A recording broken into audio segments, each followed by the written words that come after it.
64ನೇ ಸಂವಿಧಾನ ತಿದ್ದುಪಡಿ ಮಸೂದೆಯನ್ನು ಯಾವಾಗ ಮಂಡಿಸಲಾಯಿತು? 64ನೇ ಸಂವಿಧಾನ ತಿದ್ದುಪಡಿ ಮಸೂದೆಯನ್ನು 1989 ಜುಲೈ ತಿಂಗಳಲ್ಲಿ ಮಂಡಿಸಲಾಯಿತು.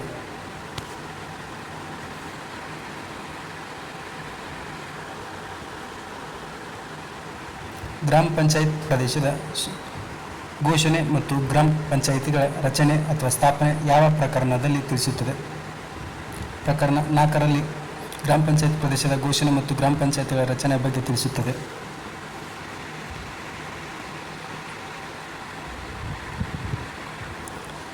ಆಡಳಿತ ಸಮಿತಿ ಅಥವಾ ಆಡಳಿತದ ಕಾರ್ಯ ನೇಮಕ ಮಾಡುವವರು ಯಾರು? ಜಿಲ್ಲಾಧಿಕಾರಿಗಳು ಗ್ರಾಮ ಪಂಚಾಯತ್ ಆಡಳಿತ ಸಮಿತಿ ಅಥವಾ ಆಡಳಿತಾಧಿಕಾರಿಯನ್ನು ನೇಮಕ ಮಾಡುತ್ತಾರೆ.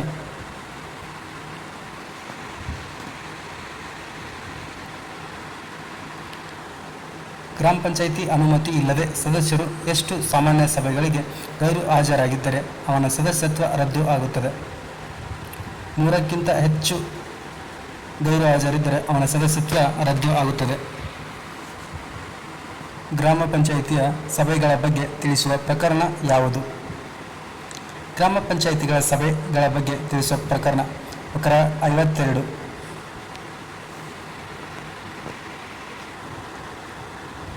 ಗ್ರಾಮ ಪಂಚಾಯಿತಿಯ ನಮೂನೆ 37 ಯಾವುದಕ್ಕೆ ಸಂಬಂಧಿಸಿದೆ? ಗ್ರಾಮ ಪಂಚಾಯಿತಿಯ ನಮೂನೆ 37 ಅಳತೆ ಪುಸ್ತಕಕ್ಕೆ ಸಂಬಂಧಿಸಿದೆ. ಗ್ರಾಮ ಪಂಚಾಯಿತಿ ಉದ್ಯೋಗಿಗಳ ವೇತನದ ಬಿಲ್ ಅನ್ನು ಸಿದ್ಧಪಡಿಸಲಾಗುವ ಫಾರಂ ಸಂಖ್ಯೆ ಯಾವುದು? ಗ್ರಾಮ ಪಂಚಾಯಿತಿ ಉದ್ಯೋಗಿಗಳ ವೇತನ ಬಿಲ್ ಅನ್ನು ಸಿದ್ಧಪಡಿಸಲಾಗುವ ಫಾರಂ ಸಂಖ್ಯೆ 24. ಗ್ರಾಮ ಪಂಚಾಯಿತಿ ಸದಸ್ಯರ ಅನರ್ಹತೆಯನ್ನು ನಿರ್ಧರಿಸುವವರು ಯಾರು? ಗ್ರಾಮ ಪಂಚಾಯಿತಿ ಸದಸ್ಯರ ಅನರ್ಹತೆಯನ್ನು ನಿರ್ಧರಿಸುವವರು ಆ ಜಿಲ್ಲೆಯ ಜಿಲ್ಲಾಧಿಕಾರಿಗಳು ಆಗಿರುತ್ತಾರೆ.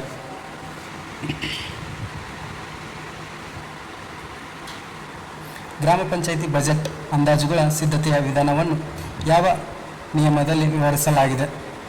ಗ್ರಾಮ ಪಂಚಾಯಿತಿ ಬಜೆಟ್ ಅಂದಾಜುಗಳ ಸಿದ್ಧತೆಯ ವಿಧಾನವನ್ನು 12ನೇ ನಿಯಮದಲ್ಲಿ ವ್ಯವಹರಿಸಲಾಗಿದೆ. 1993ನೇ ತಿದ್ದುಪಡಿಯ ಪ್ರಕಾರ ಗ್ರಾಮ ಪಂಚಾಯಿತಿಯ ಸೌಕರ್ಯ ಸಮಿತಿಯ ಮುಖ್ಯಸ್ಥರು ಯಾರು ಆಗಿರುತ್ತಾರೆ? 1993ನೇ ತಿದ್ದುಪಡಿಯ ಪ್ರಕಾರ ಗ್ರಾಮ ಪಂಚಾಯಿತಿಯ ಸೌಕರ್ಯ ಸಮಿತಿಯ ಮುಖ್ಯಸ್ಥರು ಅಧ್ಯಕ್ಷರಾಗಿರುತ್ತಾರೆ.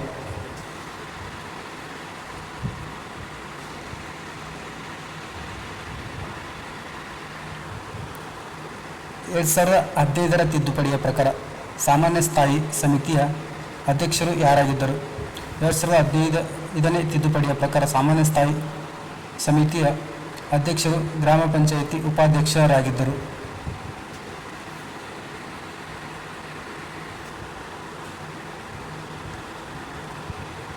12ನೇ ಹಣಕಾಸು ಆಯೋಗದ ಅಧ್ಯಕ್ಷರು ಯಾರಾಗಿದ್ದರು? 12ನೇ ಹಣಕಾಸು ಆಯೋಗದ ಅಧ್ಯಕ್ಷರು ಡಾಕ್ಟರ್ ಸಿ ರಂಗರಾಜನ್ ಇವರು ಆಗಿದ್ದರು.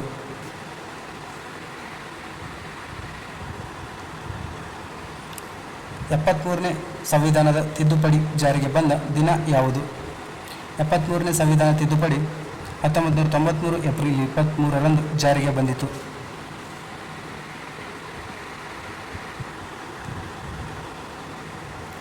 743 ಈ ವಿಧಿಯು ಯಾವುದರ ಬಗ್ಗೆ ತಿಳಿಸುತ್ತದೆ? 743 ಈ ವಿಧಿಯು ಪಂಚಾಯಿತಿಯ ಲೆಕ್ಕಪತ್ರಗಳ ಪರಿಶೀಲನೆಯ ಬಗ್ಗೆ ತಿಳಿಸುತ್ತದೆ. ಯಾವ ಸಮಿತಿಯ ಶಿಫಾರಸಿನ ಮೇರೆಗೆ ಮೈಸೂರು ವಿಲೇಜ್ ಪಂಚಾಯತ್ ಮತ್ತು ಡಿಸ್ಟ್ರಿಕ್ಟ್ ಪಂಚಾಯತ್ ಸ್ಥಾಪಿಸಲಾಯಿತು? ವೆಂಕಟಪ್ಪ ಸಮಿತಿಯ ಶಿಫಾರಸಿನ ಮೇರೆಗೆ ಮೈಸೂರು ವಿಲೇಜ್ ಪಂಚಾಯತ್ ಮತ್ತು ಡಿಸ್ಟ್ರಿಕ್ಟ್ ಪಂಚಾಯತ್ ಸ್ಥಾಪಿಸಲಾಯಿತು. ಶೌಚಗೃಹ ಮೊದಲಾದವುಗಳನ್ನು ಒದಗಿಸುವ ಪ್ರಕರಣ ಯಾವುದು? ಶೌಚಗೃಹ ಮೊದಲಾದವುಗಳನ್ನು ಒದಗಿಸುವ ಪ್ರಕರಣ 104ನೇ ಪ್ರಕರಣವಾಗಿದೆ. ರಾಷ್ಟ್ರೀಯ ಗ್ರಾಮೀಣ ಉದ್ಯೋಗ ಖಾತ್ರಿ ಯೋಜನೆಗೆ ಕಾಯ್ದೆ ರೂಪಿಸಿದ ವರ್ಷ ಯಾವುದು? 2005 ಆಗಸ್ಟ್ 25ರಂದು ರಾಷ್ಟ್ರೀಯ ಗ್ರಾಮೀಣ ಉದ್ಯೋಗ ಖಾತ್ರಿ ಯೋಜನೆಯ ಕಾಯ್ದೆಯನ್ನು ರೂಪಿಸಲಾಯಿತು. ಭೂ ದಾಖಲಾತಿ ರಿಜಿಸ್ಟರ್ ಬಗ್ಗೆ ತಿಳಿಸುವ ನಮೂನೆ ಯಾವುದು? ನಮೂನೆ 30 ಇದು ಭೂ ದಾಖಲಾತಿ ರಿಜಿಸ್ಟರ್ ಬಗ್ಗೆ ತಿಳಿಸುತ್ತದೆ.